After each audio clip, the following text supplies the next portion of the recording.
Assalamualaikum warahmatullahi wabarakatuh. Perkenalkan, kami dari kelompok 6. Di sini kami akan mempresentasikan hasil diskusi kami tentang profil dan analisis Partai Demokrasi Indonesia Perjuangan atau biasa disebut PDIP dalam sistem kepartaian dan pemilu di Indonesia.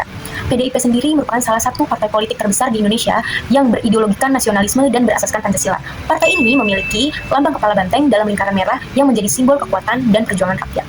Sebelum masuk ke dalam presentasinya, izinkan saya memperkenalkan anggota kelompok kami. Yang pertama ada saya sendiri, Madiana Putri, lalu yang kedua ada Putri Puspitasari, dan ketiga ada Muhammad Kalfi. Baik teman-teman semua, di sini saya akan menjelaskan sejarah Partai PDIP.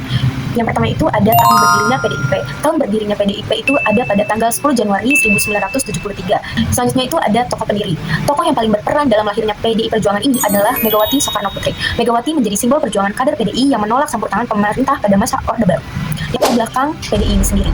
PDI Perjuangan kemudian lahir setelah terjadinya konflik internal dalam tubuh PDI setelah reformasi tahun 1998. Megawati bersama para pendukungnya membentuk PDI Perjuangan sebagai partai yang memperjuangkan demokrasi, nasionalisme, dan kepentingan rakyat kecil dari masa ke masa.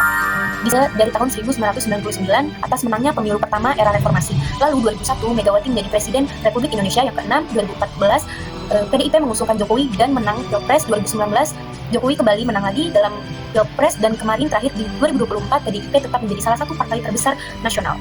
Ideologi dan asas Partai PDIP. Partai PDIP ini berideologikan Pancasila yang dijiwai oleh Marxisme. Nilai-nilai utamanya ada 5. Yang pertama ada nasionalisme, kerakyatan, demokrasi, gotong royong, dan keadilan sosial. Lalu dilanjut dengan asas partai. Asas partai adalah Pancasila, di mana terdapat platform politik. Yang pertama itu meningkatkan kesejahteraan rakyat, yang kedua memperkuat demokrasi, yang ketiga menjaga persatuan bangsa, yang keempat mendukung pendidikan dan kesehatan, dan yang kelima mengembangkan ekonomi kerakyatan. Dan struktur dan tokoh partai, ketua umum dan strategi organisasi. Dalam struktur organisasinya, PDIP Perjuangan dipimpin oleh Megawati Soekarno Putri sebagai ketua umum dan memiliki struktur organisasi mulai dari DPP, DPD, DPC, PAC hingga tingkat ranting.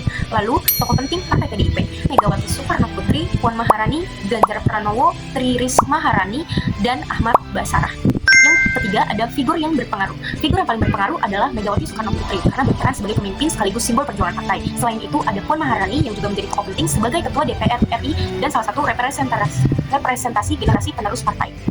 Lalu ada Joko Widodo, di mana beliau yang membawa kemenangan partai pada tahun 2014 dan 2019 dan meningkatkan popularitas partai. Saya akan menjelaskan basis masa dan peran daerah partai politik PDIP. Yang pertama adalah basis masa, yaitu ada wong cilik atau rakyat kecil, petani dan buruh, nelayan, pelaku UMKM, dan kelompok servis. Dan daerah kekuasaannya yaitu Jawa Tengah sebagai kandang banteng, Bali, Yogyakarta, Jawa Timur, Sulawesi Utara, dan Kalimantan Barat. Ini juga ada segmentasi pemilih, yaitu masyarakat pedesaan, petani dan buruh, kelompok nasionalis, loyalis Soekarno, dan generasi muda yang suka isu kerakyatan.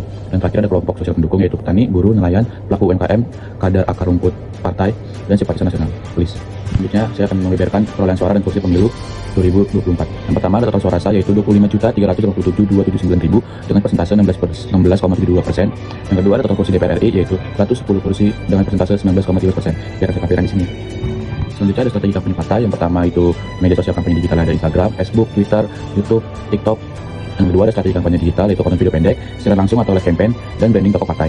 Dan politik identitas PDIP itu lebih menunjukkan ke nasionalisme, Pancasila, keberagaman, semangat wong cilik atau semangat rakyat kecil, dan Marxisme. Dan koalisi politik PDIP itu membangun kerjasama dengan partai politik yaitu PKB, P3, Hanura, dan Perindo. Selanjutnya analisis sistem kepartaian. Posisi PDI Perjuangan dalam sistem kepartaian di Indonesia. Menurut berbagai kajian politik, PDI Perjuangan merupakan salah satu partai besar dengan ideologi nasionalis dan basis massa yang kuat. Selanjutnya ada peran perempuan di PDI Perjuangan. Beberapa tokoh perempuan penting di PDI Perjuangan yaitu ada Megawati Soekarno Putri dengan jabatan ketua umum. Selanjutnya ada Puan Maharani, ketua umum DPR RI. Selanjutnya yaitu ada pengaruh parliamentary threshold, di mana PDI Perjuangan ini tidak terpengaruh oleh ambang batas parlemen karena perolehan suaranya selalu jauh di atas batas yang ditentukan. Selanjutnya ada kritik dan tantangan. Kritik yang pertama yaitu politik dinasti, di mana kuatnya kritik publik terhadap dominasi Rex Soekarno di struktur pusat dan maraknya pembentukan dinasti politik keluarga oleh oknum kader dalam kontestasi pilkada di daerah.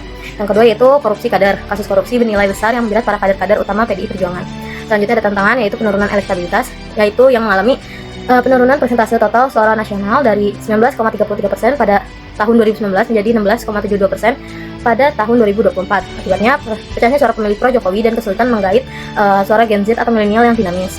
Selanjutnya kesimpulan, PDI Perjuangan merupakan partai nasionalis dengan basis massa kuat dan peran penting dalam sistem kepartaian Indonesia. Prospek kedepannya, yang pertama itu tetap menjadi salah satu partai besar nasional. Yang kedua perlu melakukan regenerasi kepemimpinan, dan yang ketiga itu perlu memperkuat pendekatan kepada regenerasi muda.